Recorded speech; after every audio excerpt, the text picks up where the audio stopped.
Now it's time for the first panel of the day to start, so please welcome Todd Fitchett from Farm Progress, who is going our moderator. Todd, the floor is yours. Oh, good morning. I'm Todd Fitchett. I'm with Western Farm Press, and they asked me this morning to chat with these gentlemen about when do we know that this ag technology is ready for prime time on the farm. And so what I'm going to do this morning is, because we don't have a lot of time, is I'm just going to start and let our panelists introduce themselves. So we'll start with Rob here, and just introduce yourselves. Great. I'm Rob TRICE, founding partner of the Mixing Bowl and Better Food Ventures, two organizations looking at the application of information technology to food and ag. The Mixing Bowl connects IT, food, and ag innovators for thought and action leadership. We published the crop robotics landscape last year that I mentioned yesterday, where we put about 250 different crop robot companies on a landscape. It's available on our website. And then Better Food Ventures that makes investments into companies applying IT to the food and ag industry. We have two investments in the robotic space, Farm&G, you've seen on the orange hats and everywhere around here. And the other one is For Growers, which you may not have heard of, which is picking tomato and now a cucumber harvesting solution for greenhouses. I'll tell you more about that when we speak. Yeah, Matt. Yeah, thanks, Todd. I'm going to take my time with this introduction. I'm with Driscoll's, and I'd like everybody to really understand our perspective on when we think robotics and automation and just technology in general is ready. So Driscoll's, as you know, our mission is to delight our consumers through alignment with our customers and our growers. And we're pretty laser focused on that mission. There aren't too many projects or work that slip through the cracks that isn't getting us to that. And so innovation in general, definitely ag tech, we really see it as a huge component to getting us there. And I want to kind of give some perspective on what we think of as innovation. The robotics, the automation, it is a piece to it. And I think it's a good reminder that Driscoll's, for sure, I see that through my own eyes, but I think the industry in general, ag tech companies aren't necessarily competing with ag tech companies, right? You're competing with any other innovation out there. So when we think of the pursuit of delight, we have three launch pads for how to get there. There's technology, the whole spectrum of ag tech. There's best practices that we develop through our R&D and applied research groups, then go out to growers. And the thing that we do best is genetics. So I want to tell the story and give you a little bit of example about how those different launch pads compete, right? So a lot of attention on robotic harvesting for berries and other crops. And that's really to solve the problem of labor, right? So pit that against what Driscoll's does really well, which is plant breeding.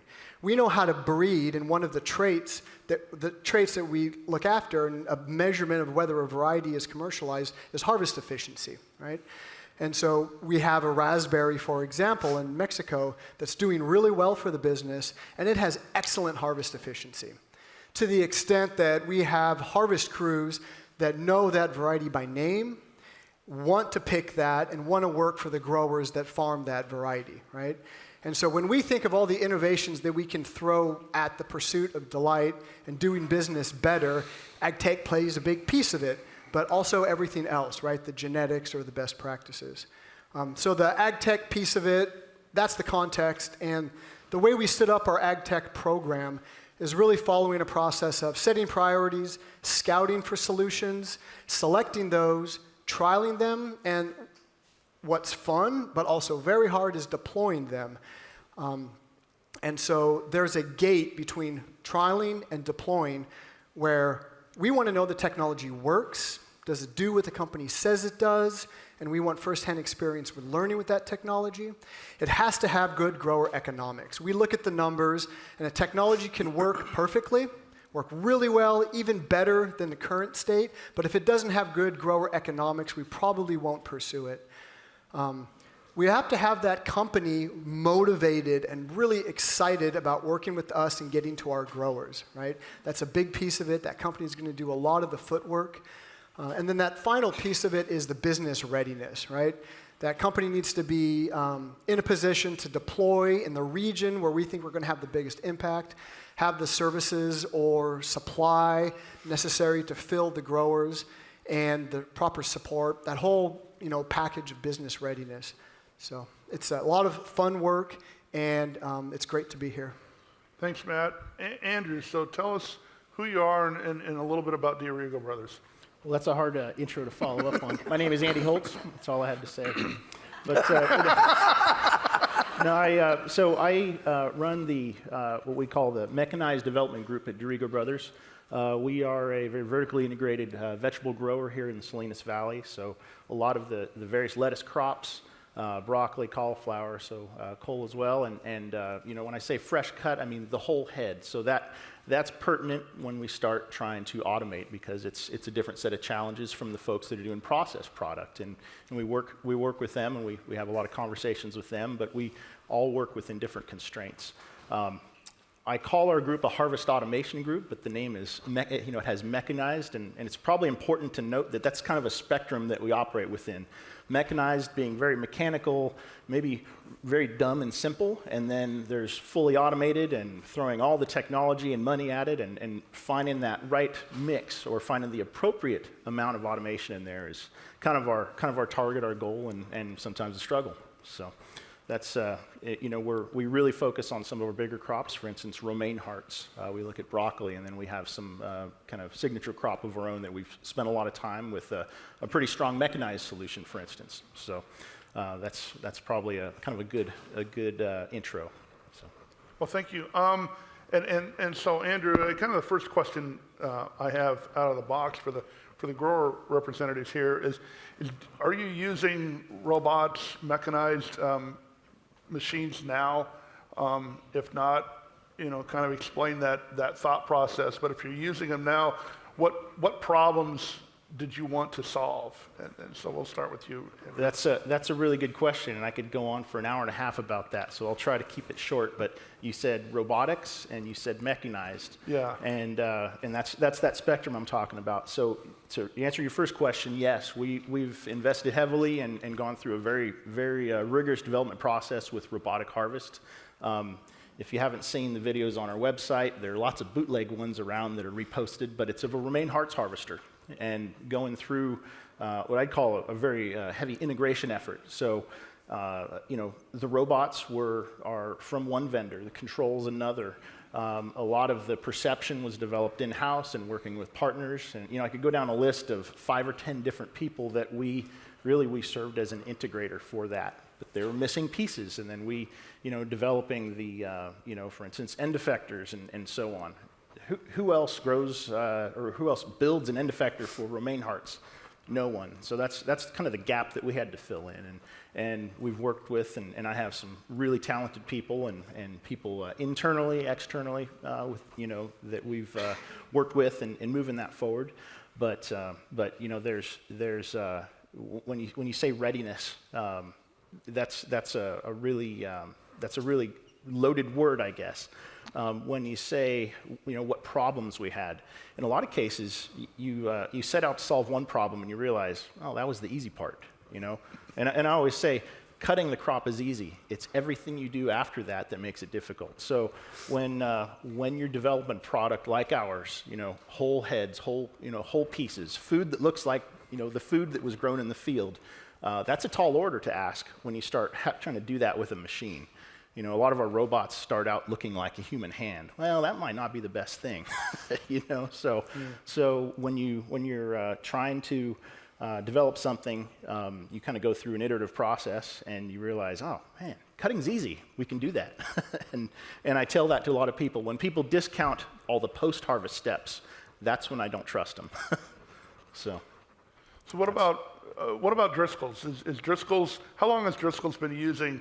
I'm hearing robots and I'm hearing mechanized, and so I think it sounds like there's a little bit of a different definition for those. A machine does a lot of things, but a robot to me sounds Star Wars, sounds like it's autonomous. So, but how is Driscoll's using that technology now And Yeah. what did Driscoll's want to solve with that problem? You know, a few years ago, say 4 or 5 years ago, this all felt like something that was in the future, right? FIRA wasn't here, right? Now we're in the second year of it. Driscoll's has a whole program dedicated to this.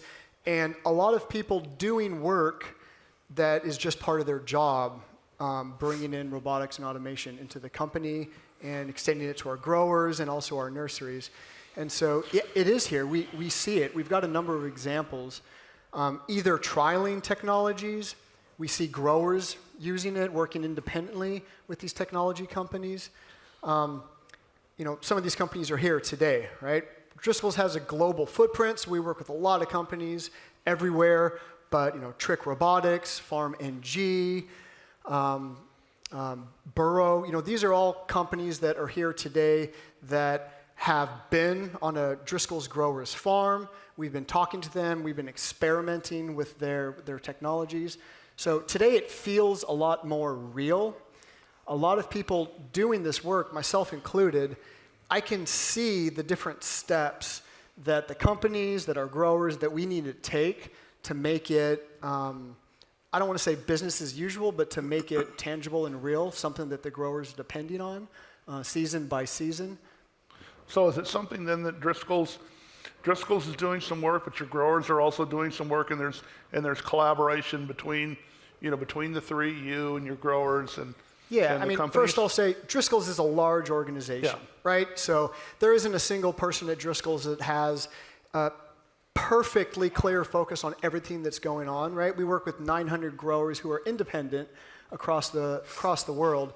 And so they're off doing their thing. But our job in our program is to reduce the risk for growers to adopt this technology. And so we look for these companies that have tight alignment with the big problems we're trying to solve.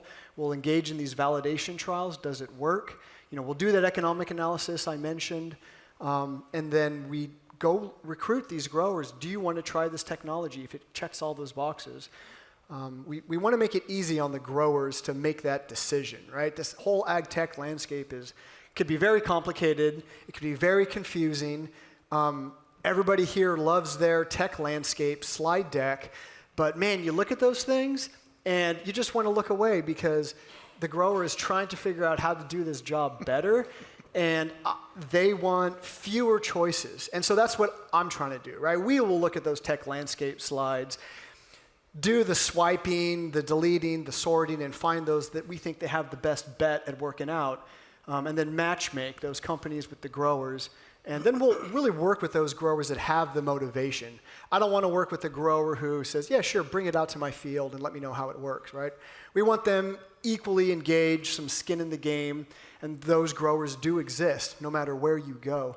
And then at the end of our deployment project is when we would hand over that data to the grower in a very clear and concise way so they can make the decision, you know what, I'm going to renew. This worked well enough for me. Driscoll's has put all the effort into that project where the grower can make a confident decision like, this is for me, or nope, I'm going to wait. It's not for me, maybe in a few years, or this just isn't a good fit. So we're trying to reduce that risk. And we see it, growers raising their hand to participate and take advantage of the technologies that we're trying out.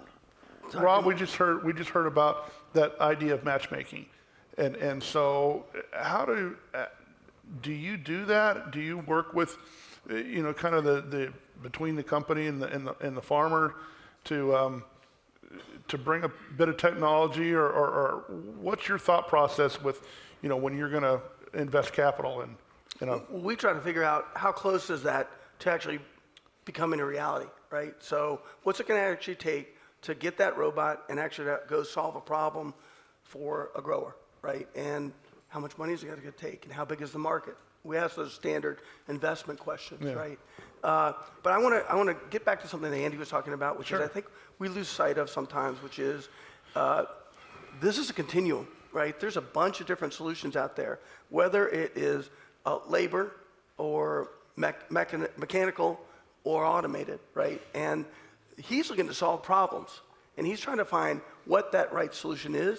And I think this is, getting to our question is about when robots are ready to start working in your fields. It's not like there's somebody that goes, okay, thumbs up, bring in the robots. We're ready to work in the field, right? Yeah.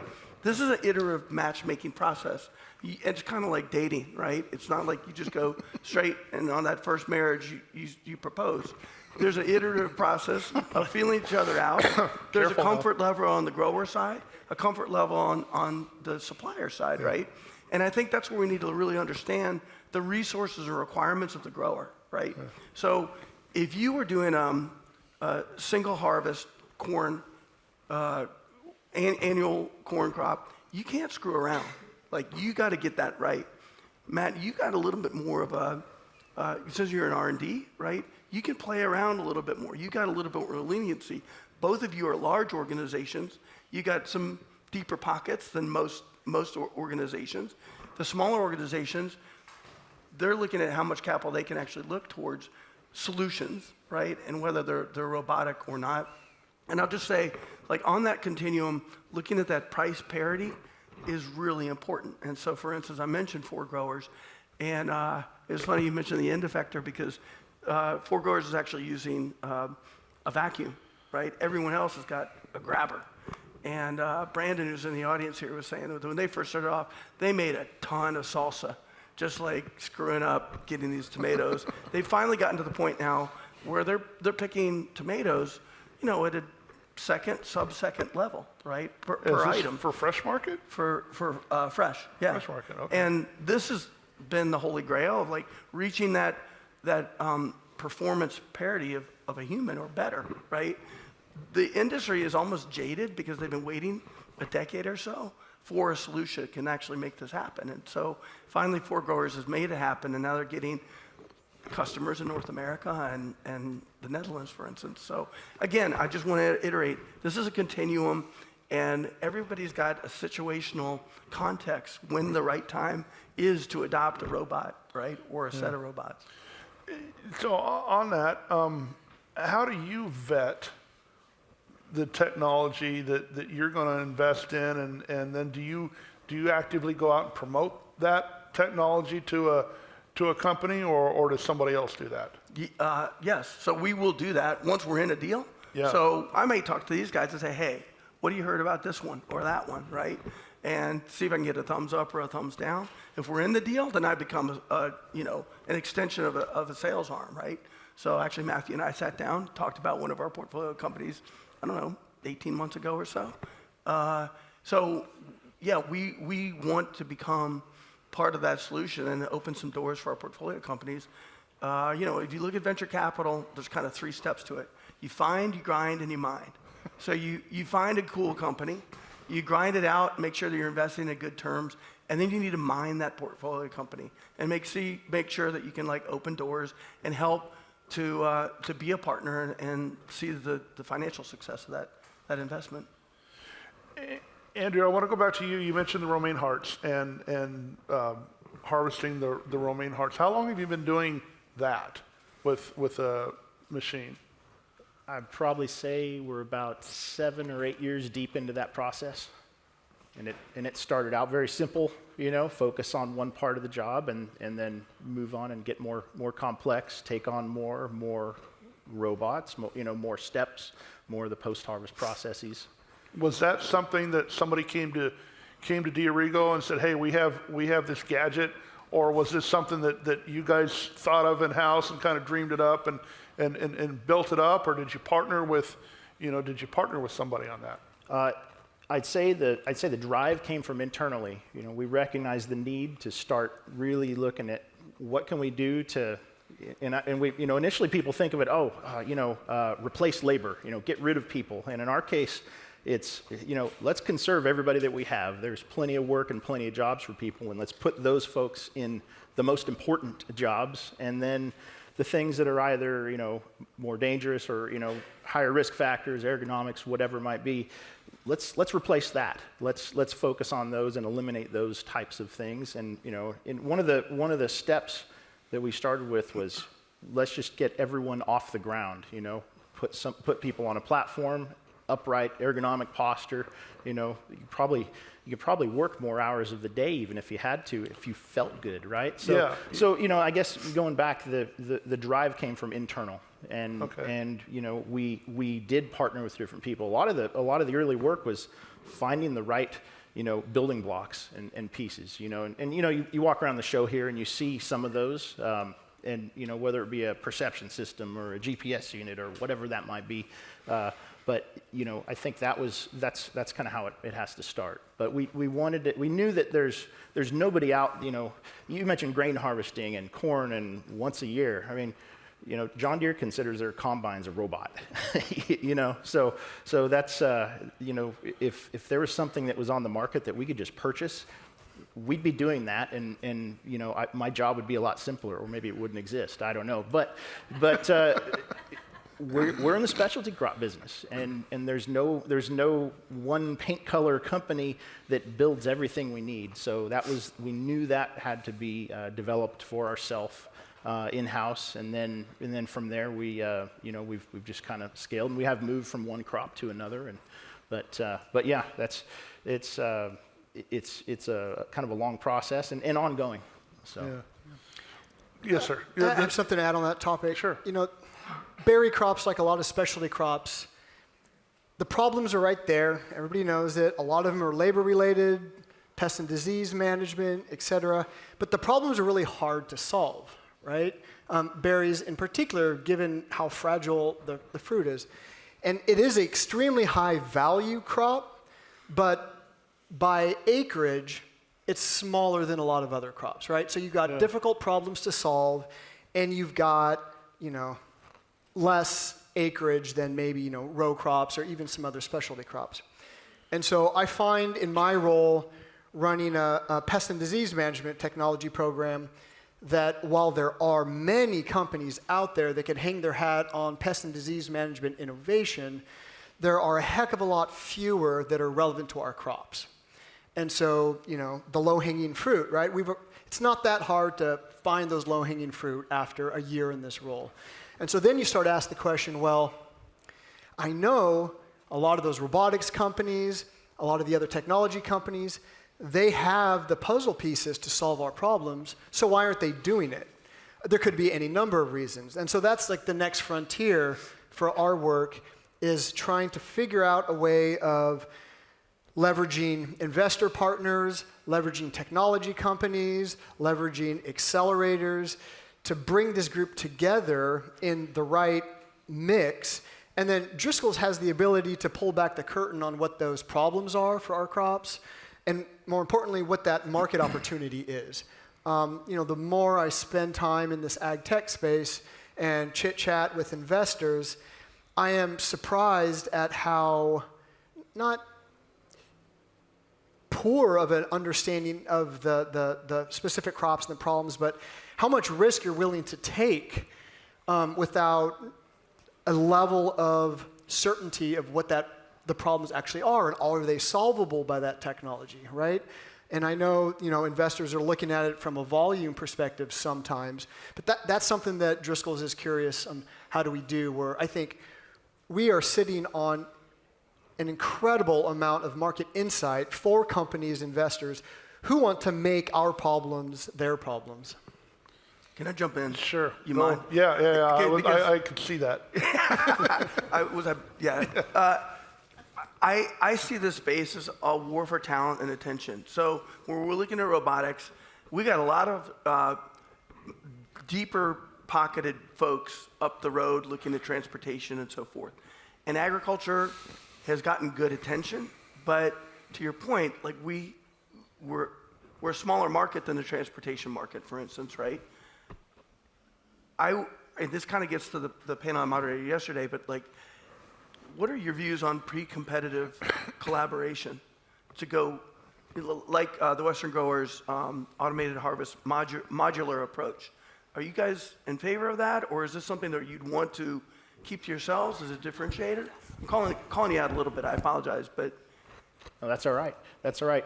No, I think it's a good thing, because what it does is it gets people talking, and definitely shows that, hey, there's a problem. There are a lot of There are a lot of harvest platforms that don't exist yet, and I think they had a lot of the different players talking early on. I think it's a challenge. How do you get a whole lot of people together working on a project and have skin in the game, and then, well, at the end of the day, somebody has to make money at it too. Right. so that's the challenge, and we are fortunate to for one have some specific crops that we grow a lot of, and we can justify some of that on our own. I've talked to other growers that are not as big, different regions, that sort of thing, and they tell us, hey, we're glad you're working on this stuff. Eventually, it'll be more mainstream and available to us, but it has to start somewhere. Yeah, and so Matt, the strawberries and the ability to maybe mechanically harvest a strawberry, that sounds to me like you're going to have to breed a different plant too. Is that something that maybe you can talk about?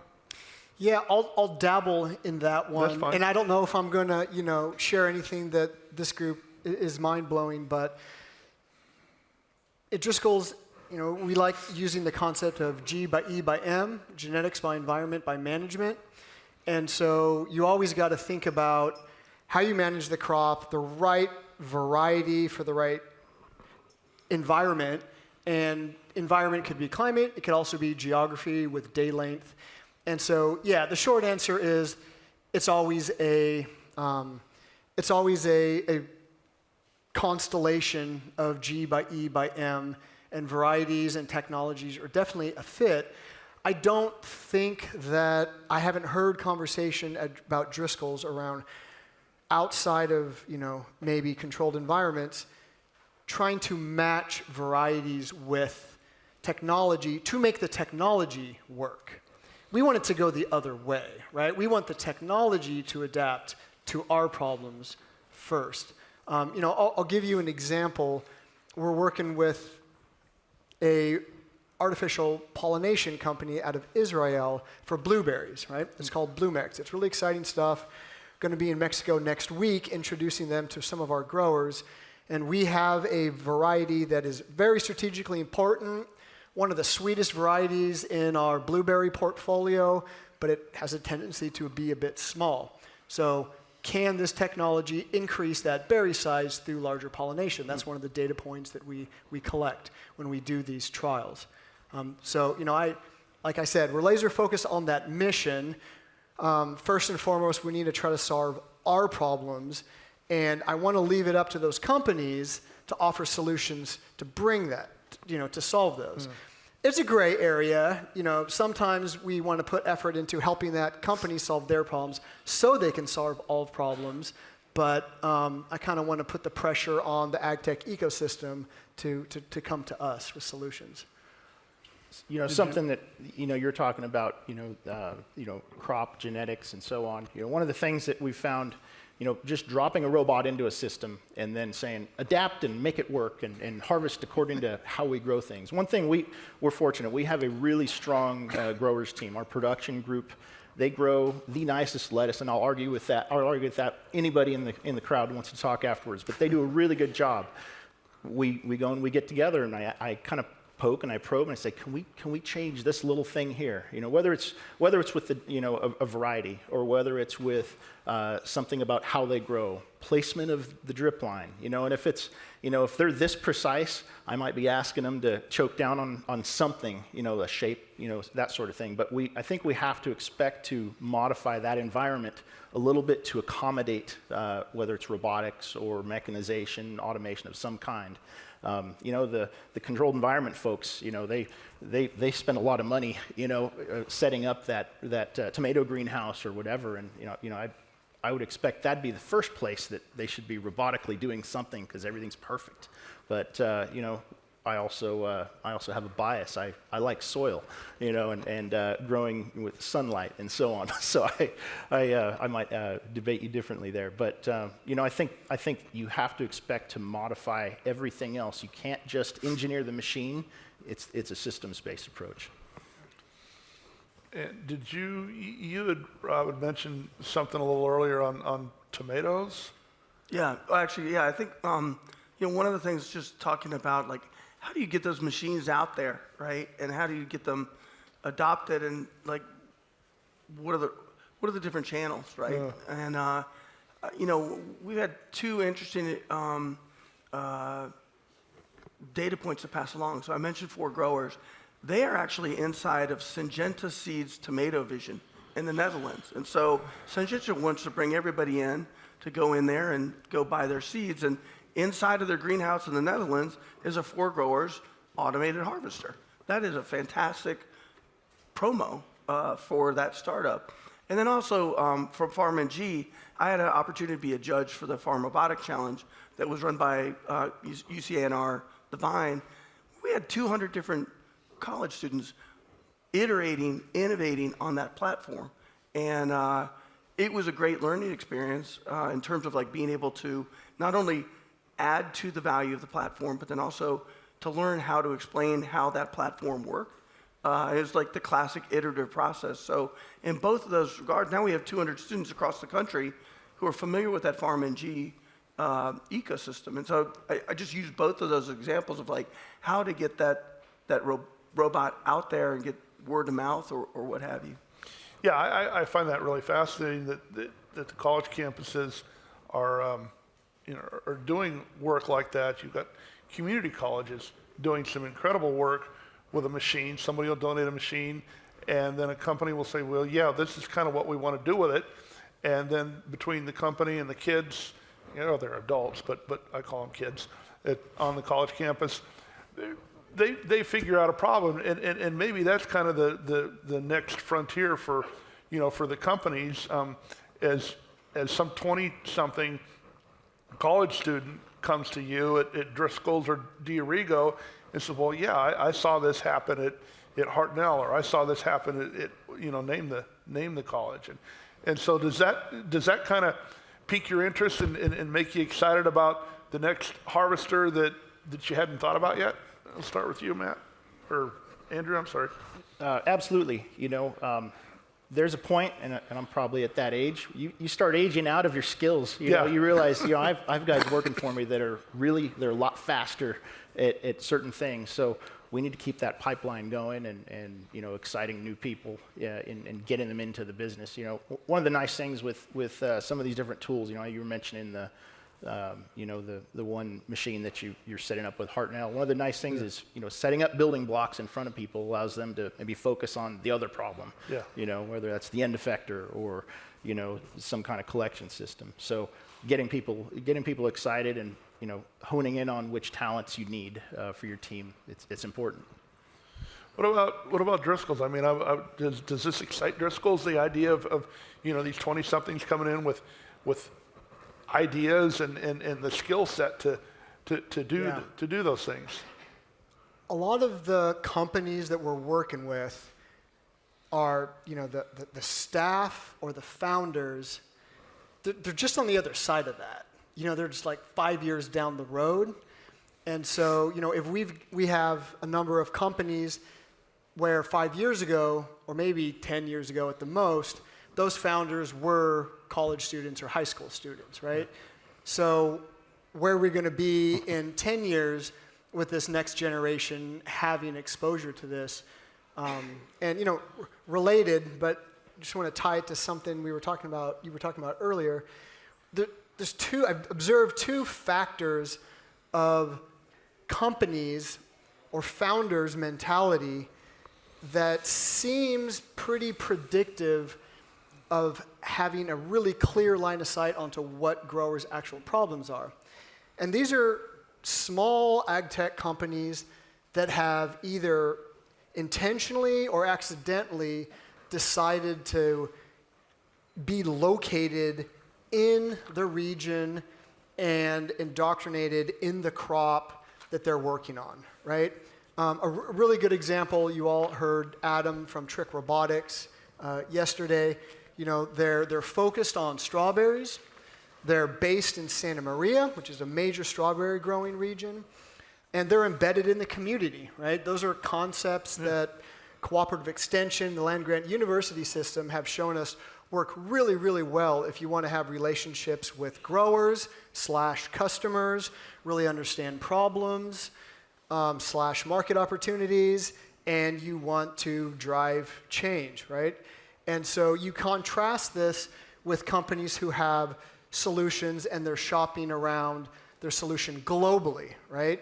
There's nothing wrong with that model, but I think, at least in North America, and I think almost any other agricultural region, there is something to be said for the local ag tech company. And easier said than done, or excuse me, it's easier to do in California and maybe other Western states, and easier to do in the United States and other countries. The Netherlands is a really good example of a lot of homegrown technology, and so is the UK. But I see those companies have a much clearer path to success and commercialization when they are, of their target audience. I just want to very quickly. You remember the old Henry Ford quote, which said, "If I would have asked them, they would have just told me to build a better horse." Right? I feel the same way about robotics, and I'm not knocking you guys, but you want to shoot the bear that's there. You've got problems, and you're looking for solutions for those problems today. And by and large, when we did this crop robotics landscape, what we heard was that, and again, it's not a grower's fault, but they're just looking, by and large, for a replacement for human labor. And the exciting thing about this space for me is, within 5 years, we're going to have entirely new ways of leveraging these robots that we haven't really thought about, right? It's going to be orthogonal approaches to adding value, solving problems. We're not there yet, but it's going to be really exciting when it does happen. Yeah, I believe so. We've got a few more minutes left. I wanted to open it up to the audience. We've got some people up here who have some thoughts and ideas, and I'm sure there's better questions out there than I thought of right now. So let's open it up to the audience and see who has some thoughts. I can't see much past about the second row, so wave a lot if you, don't, over here. Oh, sorry, it's here, at the back. Okay, go ahead. My name is Dai. I'm a robotics student from Carnegie Mellon University. My team are working on inventory management system for tree nurseries. But recently, we heard from investors that we shouldn't work on solution until farmers are willing to pay for it before the solution is even built, which sounds, I don't know, maybe reasonable to VCs, but also unreasonable to some extent. I just want to hear what you guys think about that, and what are some real skin in the, solution look like? What are some real interest from the farmers look like? Is it only the money commitment, or could it be something else? This sounds like a chicken and egg thing. You don't know how much it's going to cost until you try. So I think you've got to start somewhere before you even have an answer to if it's doable or not. So I wouldn't let somebody stop you based on the initial cost, because you know that you can work on driving costs down later. Going back to your romaine example, was that all done in-house? And then you funded that in-house and did that, or did you have somebody come alongside and help you out?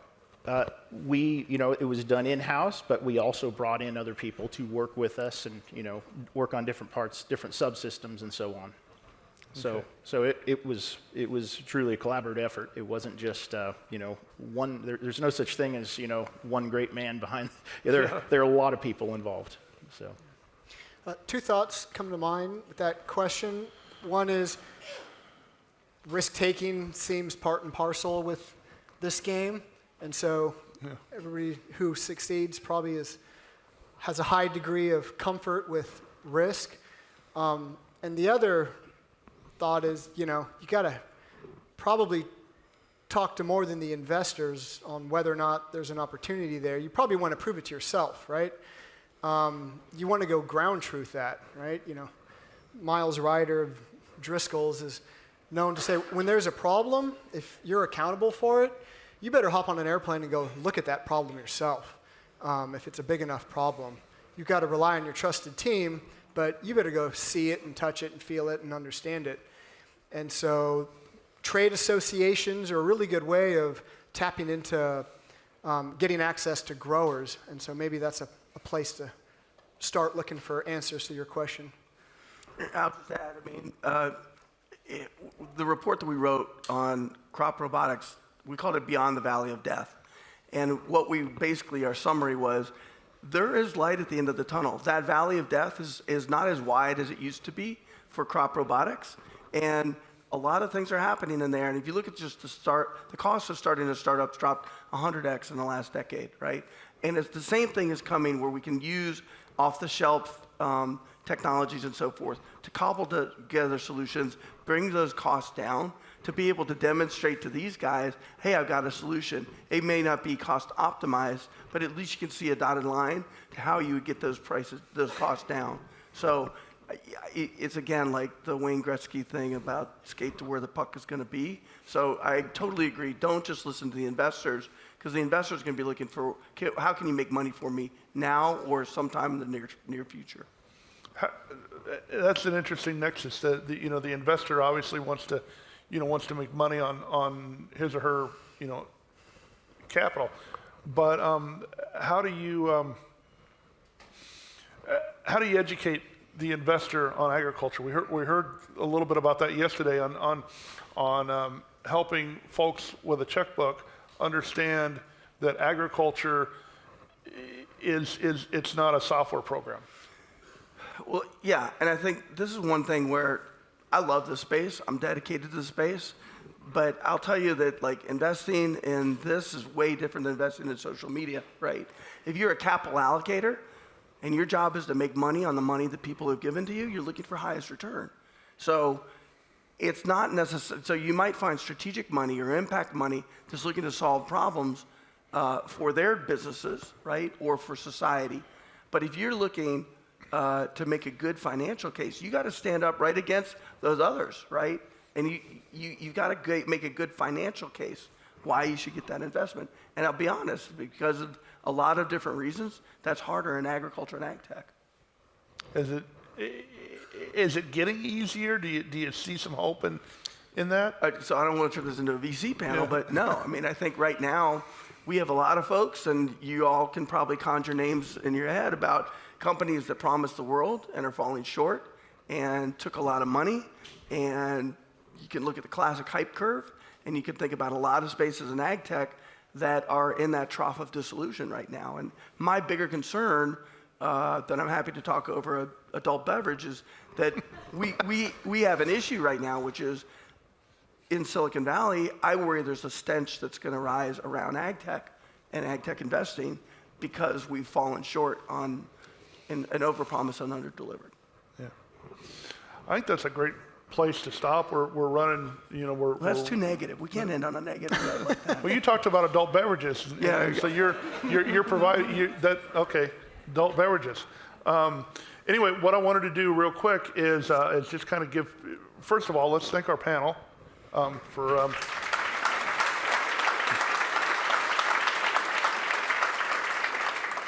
And then second, you're going to want to stick around for what's coming up next. I understand that Glenda Humiston with UC A&R is going to introduce some special guests who you're going to want to hear about. So stick around and see what that's all about. Thank you very much. Thank you, gentlemen. Thanks.